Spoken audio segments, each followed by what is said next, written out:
video preskon kemarin yang isinya memfitnah saya, dan saya sudah berusaha untuk bermediasi, tetapi tidak ada itikat baik dari mereka. Itulah mengapa saya hari ini membuat laporan. Terima kasih, selanjutnya bisa dilanjutkan oleh kuasa hukum saya saja. Baik, terima kasih. Selamat siang buat teman-teman media semua. Hari ini kami melakukan laporan polisi secara resmi di Polda Metro Jaya, yang dimana laporan kami ini kami masukkan berdasarkan bukti permulaan yang cukup, yang dimana kami lapor itu ada 2 orang, inisial R dan A, yang dimana laporan itu sudah diterima dengan baik, sudah ada tanda terimanya.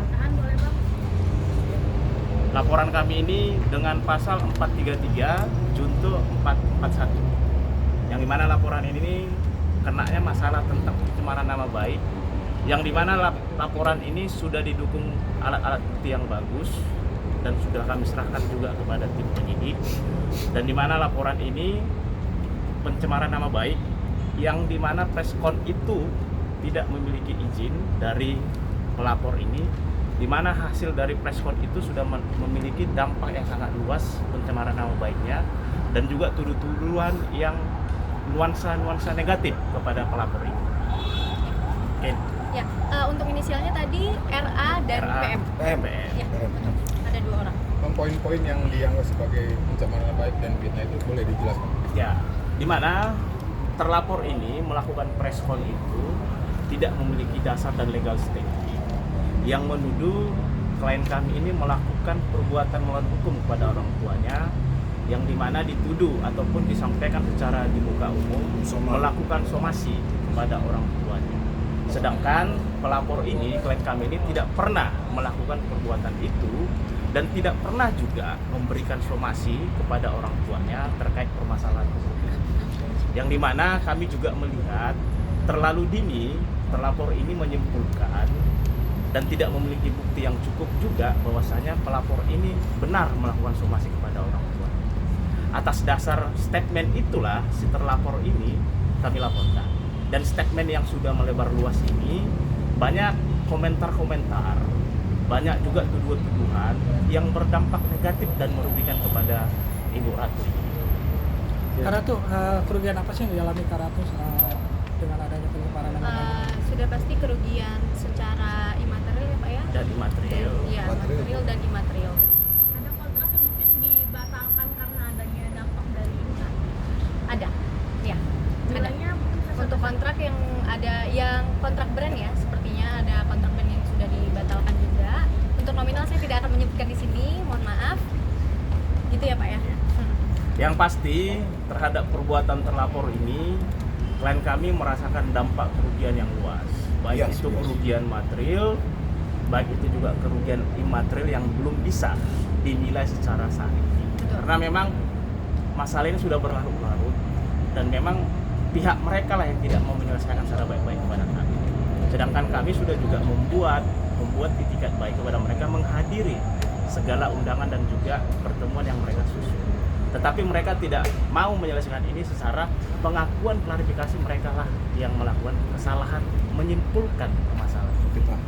Artinya sebelum ada laporan sudah ada lebih dulu usaha untuk mediasi atau kayak Iya, benar. tidak ada itikat baik.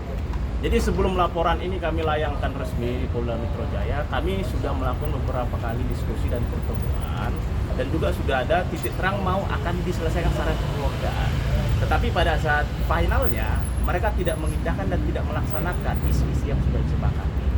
Salah satunya mungkin abang minta Permintaan maaf secara live dan juga besar kepada media, dan itu tidak mereka sanggupi dan tidak mengakui bahwasanya dialah yang melakukan kesalahan dalam permasalahan. Alasan mereka apa Bang? Ya mungkin ada gengsi ataupun tidak mau mengakui salah di depan publik. Kak, ini kan itu juga berimbas pada film yang kamu nikahi, tetap akan jadi rilis. Gimana? Kan ini Film? juga, film juga kan melibatkan film kan. Nah, nantinya film ini juga tetap akan rilis. Kalau itu kuasanya bukan di saya, karena memang saya ini kan hanya sebagai pemain. Ya, itu bisa ditanyakan kepada pihak PH aja. Begitu. Tapi kalau saya memenuhi undangan kayak buat konten promo-promo segala macam yang mereka klaim bahwa kakak tidak mau melakukan itu karena ada keberatan. Saya tidak tidak pernah bilang saya tidak mau, tetapi saya hanya ingin meminta hak saya dan permintaan maaf karena mereka sudah salah, begitu saja. Sudah mencoba untuk menghubungi sang ibu mungkin terkait sebelum laporan dibuat ini? Di sini tidak ada bersangkut pautnya sama keluarga saya. Di sini murni saya berurusan dengan pihak PH. Berarti pihak PH sendiri belum ada memenuhi hak-hak yang Kak Ratu inginkan? Belum. Apa aja mungkin kayak yang belum Boleh jelaskan? Ya, jadi begini. Jadi permasalahan yang kami laporkan di sini adalah murni permasalahan eksternal yang dilakukan oleh pihak terlapor yang inisial RA ini kepada pelapor ini. Tidak ada nuansa keterkaitan masalah pribadi internalnya kepada keluarganya. Ini adalah murni perbuatan melawan hukum yang dilakukan terlapor. Jadi kami ingin memberikan dampak perbuatan dia itu adalah perbuatan yang merugikan orang.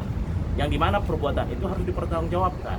Apa dasar dia dan memiliki legal standing apa dia memberikan statement yang memang merugikan oleh ibu. Itu yang mau kami perjuangin sekarang. Artinya perbuatan dia itu harus dia ketahui adalah perbuatan yang salah. Era sendiri ini produser ya, Reza Aditya ya? Sepertinya seperti itu. Mungkin bisa diklarifikasi langsung. Ya, satu lagi siapa bang? Jabatannya aja mau produser juga. Iya. CEO. Co-produser. Oh, co-produser, satu lagi. Perempuan ya, Bang? Siap, Jadi benar. jadi mungkin kita tambahkan ya, mungkin ini juga sebagai, jadi kita sudah mendalami juga terhadap banyak konten narasi yang sengaja di framing yang seolah-olah yang klien kami ini adalah orang yang tidak sayang kepada keluarga, ya, tidak sayang kepada orang tuanya. Ya. Jadi banyak framing di luar sana, ya, termasuk konten-konten media sosial banyak framing yang seolah-olah Mbak Ratu ini lari dari tanggung jawabnya kepada keluarga, gitu ya. Jadi itu tidak benar ya, itu tidak benar, tersampaikan itu tidak benar. Saudara Ratu ini ya dari sejak kecil ya, sejak usia 13 tahun telah berjuang ya untuk bagaimana keluarga bisa dinafkahi, ya kan, keluarga itu Mbak Ratunya menjadi tulang punggung keluarga sampai saat ini. Bahkan sampai film terakhir yang Mbak Ratu sebagai pemerannya itu satu persel pun ya, Rp1 pun Mbak Ratu itu tidak terima apapun ya, tidak terima apapun sampai saat ini. Jadi untuk orang-orang yang sengaja memframing ya kan, apakah ini by design, nanti kita lihat, kita dalami, akan coba kita gali, nanti kita akan laporkan juga orang-orang yang mencoba untuk memfitnah Mbak Ratu ya kan, mencemarkan nama baik Mbak Ratu. Jadi klien kami ini memang dari sejak kecil sudah berjuang menafkahi keluarga, menjadi tulang punggung keluarga. Itu yang perlu dicatat. Tidak ada itu ada asumsi yang mengatakan bahwa Mbak Ratu ini tidak sayang segala macam. Dia sudah berjuang ya. Itu perlu jadi catatan ya, untuk diketahui kawan-kawan media juga ya. Mbak Ratu ini perjuangannya sampai ke tahap ini sudah panjang banget ya, kira-kira begitu. Ya biar publik saja yang menilai ya. Nah, jadi ini juga sebagai apa ya, penekanan terhadap orang-orang di luar sana ya, segera hentikan ya, kita sedang berproses hukum, hentikan segala fitnah ya, segala berita-berita yang tidak benar itu ya. Kalau enggak kita mungkin akan proses ke depannya, kira-kira begitu ya. Bang, tadi abang bilang Kak Ratu nggak terima speser pun honor. Iya, Rp1 pun. Jadi yang menerima siapa bang? Jadi Mbak Ratu tidak menerima ya, tidak menerima sama sekali ya, honor. Larinya Jadi kemana yang mungkin? yang dapat siapa bang? Nah, bisa ditanyakan ke pihak itu ya, pihak khas production ya. Tapi kan pada saat filmnya kan udah selesai ya? Nah, bisa ditanyakan langsung kepada saat, siapa ya. tanda tangan kontrak apa Bisa ditanyakan langsung soal itu ya. Tapi yang paling kita titik beratkan sampai sekarang Mbak Ratu tidak menerima satu rupiah pun. Ya, ayahnya kan cukup ya. waktu itu ayahnya kan Cukup ya, Ya. makasih. Oke, cukup. Kak Ratu mungkin menghadapi framingan dari orang-orang seperti apa sih Kak? Di sini aku hanya membahas tentang laporan Iya. saja ya. Iya. Kak, mendapatkan cibiran